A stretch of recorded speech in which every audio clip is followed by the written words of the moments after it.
Good morning, champions. Hey, just wanted to get this message out to everybody.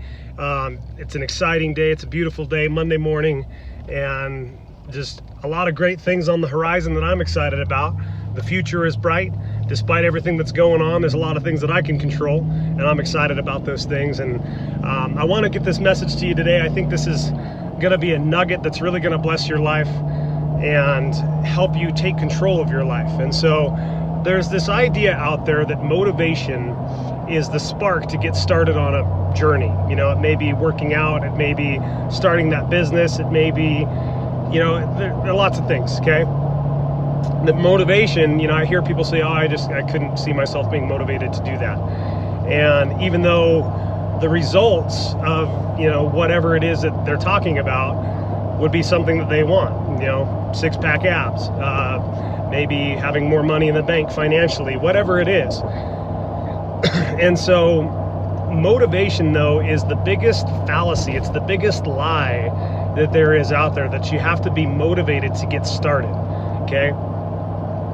Personally, I went through this just 2 weeks ago, you know, coming out of that the deal with my ribs all messed up and the hole in my lung and everything else, okay?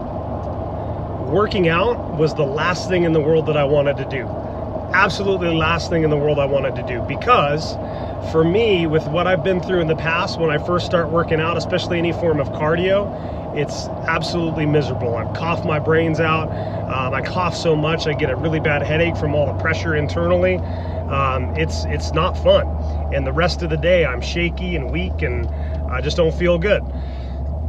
So, you know, looking at that, does that sound motivating to you? And absolutely not. So, but the thing was, keep doing it long enough and you start seeing results and things change.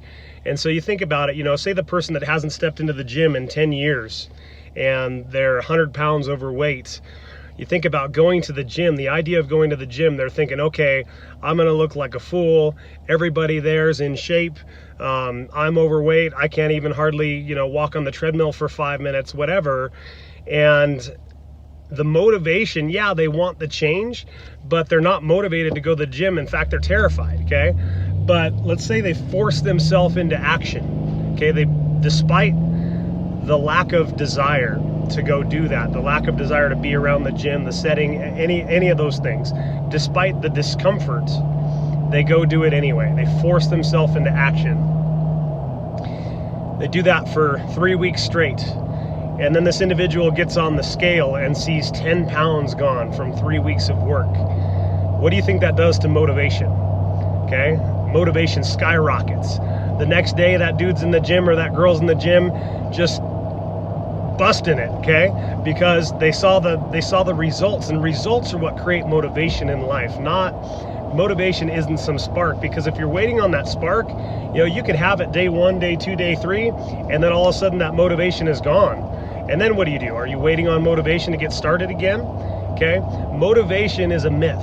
What people think is they have to get motivated to get started. Motivation creates action, action creates results, and then it's a perpetuating cycle. But as soon as motivation stops, then that cycle is completely broken. So here's my take on this, is you force yourself to action. Action is the first thing. You know what you need to do, so go do it. Okay, regardless of whether you're motivated or whether there's fear or whatever, you go do it. You force yourself into action, and then that action, repeated over and over and over and over, creates results, and the results are what creates motivation. Okay, let's say financially you're, you know, having a hard time, you've got a ton of debt. Put yourself on a budget. Budgeting is not fun. When you're sacrificing now for the sake of something later, 99.9% of the time, that's not fun. But you get yourself on a tight budget, you forego, you know, you know, guys' night out at the bar with your buddies playing pool and drinking. You forego, you know, stopping at the gas station and getting a protein bar and an energy drink on your way to work and on lunch break and all this stuff. You forego those things in order to maintain your budget. And because you're eating cheap, you're eating rice and beans and canned chicken and whatever, okay? You're on a tight food budget. None of that's appealing, okay? But 1 month, 2 months down the road, you've got an extra $500-600 of debt paid off, and you've got an extra $500 or $600 in the bank. That creates motivation. You're like fired up because, hey, I'm making progress, and progress equals motivation. So anyway, guys, don't rely on motivation to get started. The biggest key is force yourself to action no matter what it is, okay? And that action, again, repeated over and over. And there's not necessarily a distinct, hey, do this for 2 weeks and you're gonna have X results. But you can go look at anybody who's been down any particular path and know that if you do what they did, okay, for long enough, you'll get the same results that they've gotten. And so find somebody that'll coach you, whether that's financially, whether that's physically, whatever it is. Do what they tell you to do what they did, day after day, week after week, month after month, and you're gonna start seeing results at some point, and that result is gonna fuel motivation, which is gonna increase your action or your motivation to act, and that's gonna increase the results, and it's a perpetuating cycle. So anyway, guys, going back to, as always, think strongly, okay? Force yourself to action. Attempt fearlessly and accomplish masterfully. Have a great day, guys.